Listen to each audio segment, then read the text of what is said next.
E aí eu queria entender do senhor, nós já falamos sobre esse tema aqui na semana passada, só que tudo tem mudado muito, com muito dinamismo nos últimos dias em relação a essa tarifa, inclusive porque a partir da próxima sexta-feira ela passa a vigorar, caso não haja nenhuma mudança até lá. Então eu queria que o senhor avaliasse esse impacto nessa tarifa de 50% imposta exclusivamente ao Brasil e se isso configura, na sua opinião, uma retaliação política ou uma decisão estratégica dos Estados Unidos. Bacana, vamos lá, vamos entender primeiro qual é a principal, vamos de trás para frente, como você citou aí, qual é o principal objetivo do Donald Trump com relação a essas tarifas. Bom, primeiro a gente precisa entender que desde sempre o Lula vem se colocando muito favorável a essa criação de uma moeda única dentro dos BRICS e essa substituição com relação ao dólar.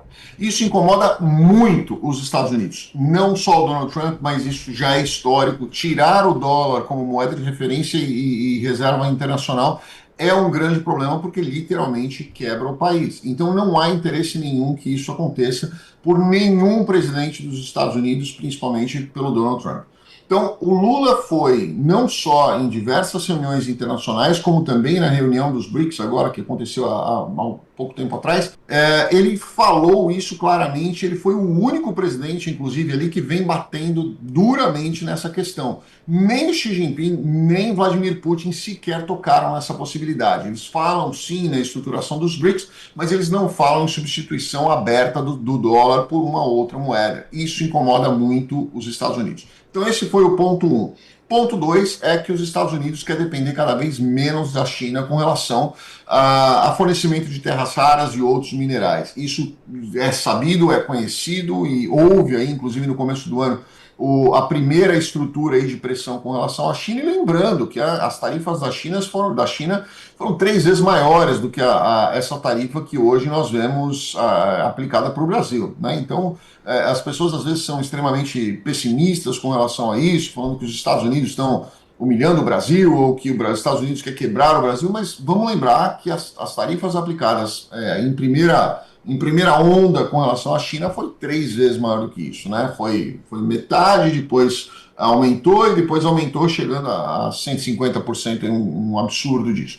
Então, sem dúvida nenhuma, é negociável essa questão.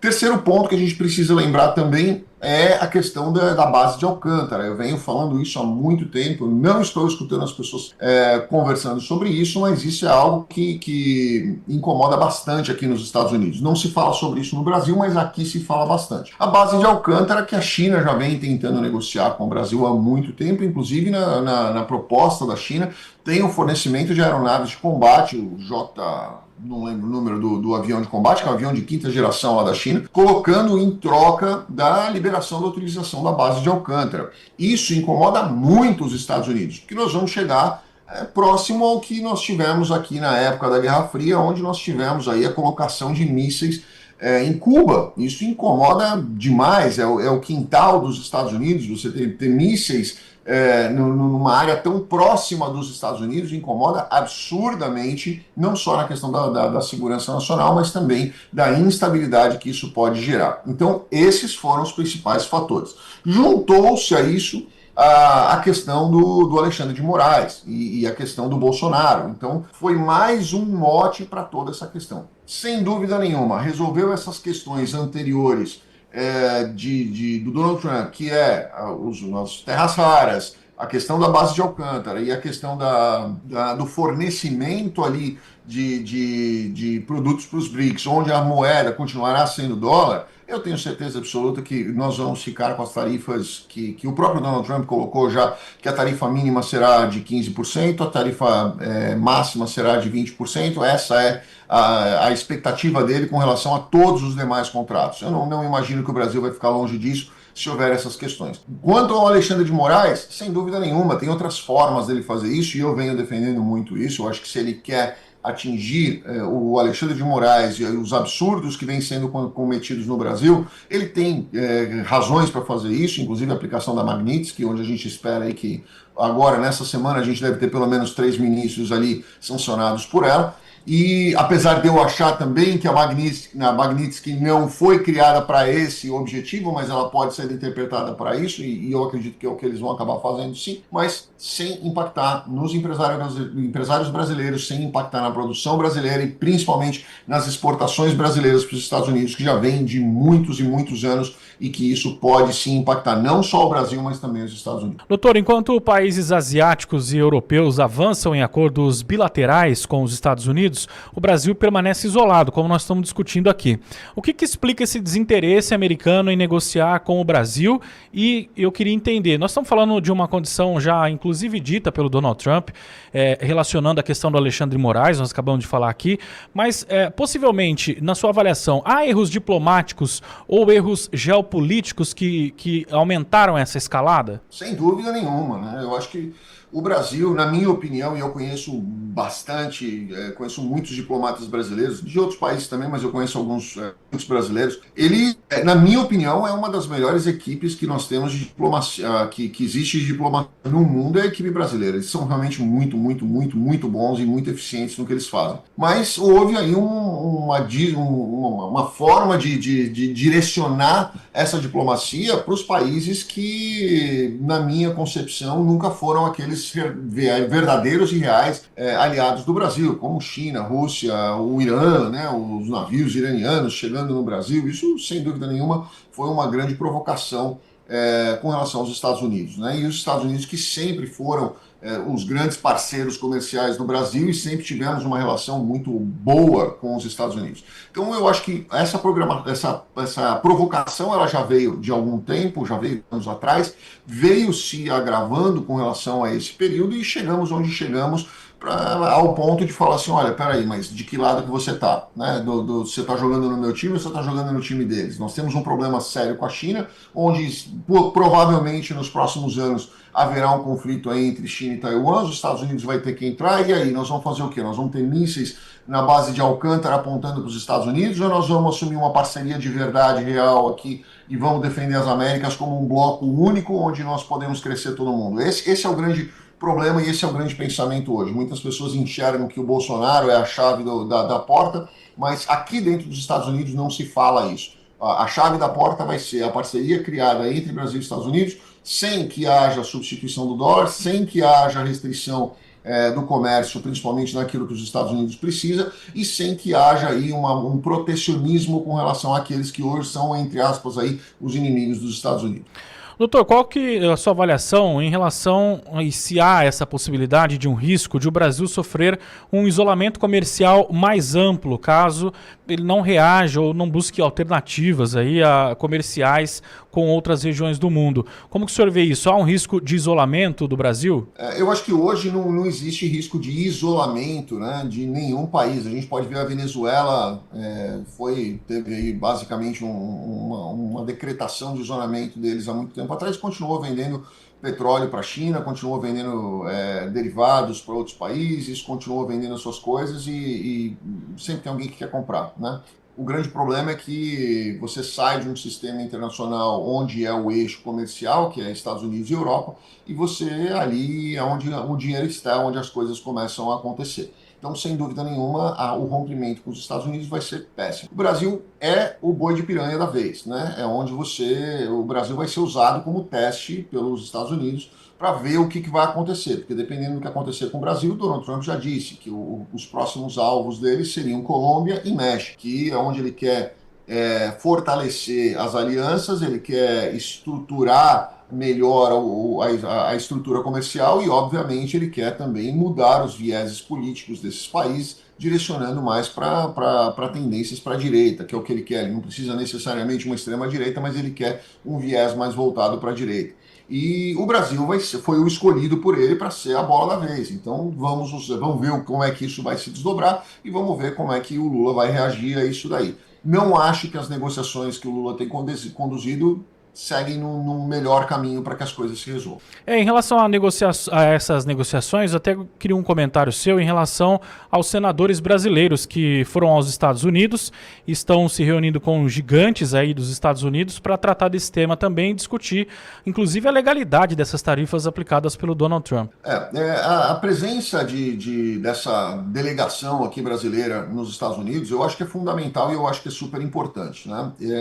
Infelizmente a gente vai ter uma força contrária contra elas, mas eu acho que ela é super importante para pelo menos correr atrás do prejuízo que foi causado nessa omissão que houve diplomática durante todo esse tempo, né? Nós tivemos aí posições brasileiras que foram muito ruins, como eu cito aqui o recebimento aí dos navios de combate, não só iraniano, mas também russo. Nós tivemos aí coisas que, para os Estados Unidos, isso é realmente uma afronta. Houve um desafio do Irã de passar um navio militar no Brasil, que é no quintal dos Estados Unidos, sem dúvida nenhuma, né? E aí, o Brasil fez o quê? Acolheu, abriu os braços e recebeu. Venezuela, né? Venezuela agora foi um tapa na cara do brasileiro colocar 75% aí de taxas com relação a produtos brasileiros. A Venezuela, lembrando que nos deve bilhões ao BNDES, que nós financiamos, o Lula praticamente deu de graça ali para a Venezuela uma série de benefícios, inclusive financeiros.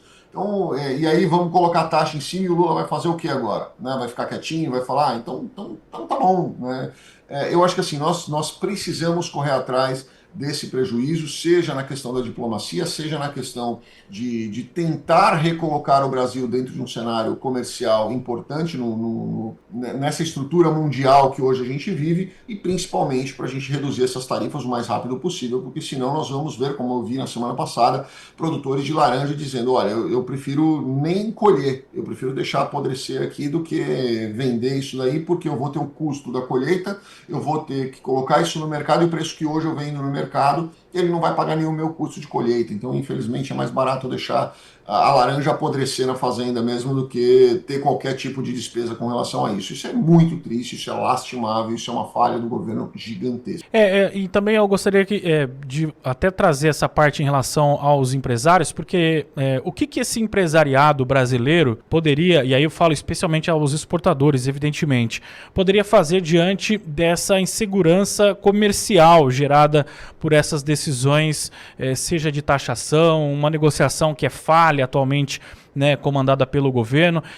Como que é possível se preparar para esse cenário? É lógico que esse é um tema que a gente ficaria aqui horas tentando entender cada setor, mas é importante que o empresariado já esteja se preparando, porque essas tarifas começam ainda nessa semana, né? Sem dúvida nenhuma. Para preparar alguma coisa para essa semana é Deus, né? É o contato com Deus. Só ele vai poder resolver isso daí.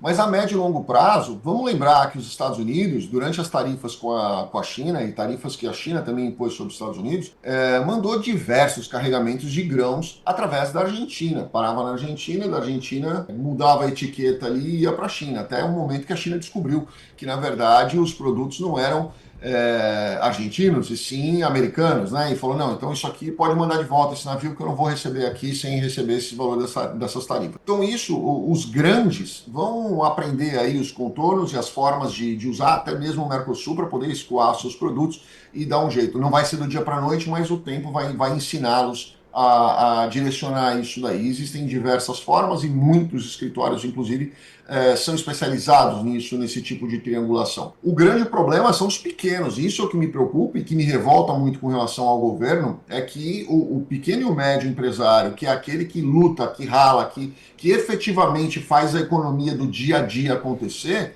esse não vai ter saída. Esse vai acabar pagando mais caro, não só no Brasil, mas nos Estados Unidos, porque lembrando as tarifas, quem paga é o consumidor final. Então, se eu estou comprando laranja do Brasil com 50% de tarifa, quem está comprando é o distribuidor americano, que está comprando do Brasil. O Brasil vai receber o mesmo valor, não vai receber 50% a mais, vai receber o mesmo valor, só que na hora que chega aqui, ele paga 50% para o governo americano, o distribuidor. E na hora que ele vai vender esse produto na prateleira, quem paga os 150%, ou seja, os 50% mais os 100% que ele já pagava, é o consumidor final, sou eu. né? Então, isso é o que acaba atingindo muito, as pessoas não vão comprar. O pequeno e o médio revendedores ali, o mercadinho ou o distribuidor médio, que é um importador que ganha aí, trazendo 2 containers aí por mês para poder fazer o giro dele, ele vai ter uma queda absurda no faturamento dele, na venda dele. Consequentemente, a gente vai ter aí 2 cenários: ou quebra de pequenos e médios, ou a inflação, que é o que ninguém quer. Doutor, nós falamos aqui ao longo das últimas semanas, aliás, na semana passada, hoje também, evidenciando bastante os impactos que essa tarifa traz para o agro brasileiro. Mas o que repercute aqui no Brasil desde o último sábado, pelo menos durante todo esse final de semana, é que a Taurus pode transferir a sua produção, a produção brasileira, para os Estados Unidos. O CEO da empresa aqui no Brasil disse com essas palavras: é inviável com uma tarifa de 50%. A Taurus tem uma unidade em São Leopoldo e emprega mais de 2.000 pessoas, 2.700 pessoas diretamente, e concentra a maior força de trabalho da fabricante de armas. Portanto, também é um outro mercado, é uma outra indústria que também se sente muito impactada por conta dessas tarifas, né? Sem dúvida nenhuma. Inclusive, os donos da Armalite aqui nos Estados Unidos são os antigos Skin Cariol, e que montaram aqui e já vieram para cá. Então já tem essa tradição brasileira aí de investimento nessa área aqui nos Estados Unidos. Armas aqui nos Estados Unidos, elas têm um propósito totalmente diferente, uma legislação totalmente diferente da brasileira. A Taurus tem um mercado muito bacana aqui. Não são armas de top, não são armas de elite, não são armas de $15.000, são armas bem mais baratas. Mas ela tem uma saída muito boa aqui nos Estados Unidos, e eu, inclusive, já cheguei a atirar com as Taurus aqui. São bem diferentes das do Brasil, e elas têm sim um mercado muito bacana. Eu acho que até a Taurus já deveria ter vindo para cá, porque o mercado para ela aqui é muito bom. Muito bem, doutor Daniel Toledo conosco, mais uma semana com informações do que acontece no mundo e com o que repercute em todo o planeta, e nessas últimas 2 semanas tem repercutido bastante o assunto das tarifas impostas ao Brasil. Quero agradecer ao doutor Daniel pela sua participação aqui na coluna O Mundo em Movimento. Nos vemos na próxima segunda-feira com mais informações para a audiência da Auriverde.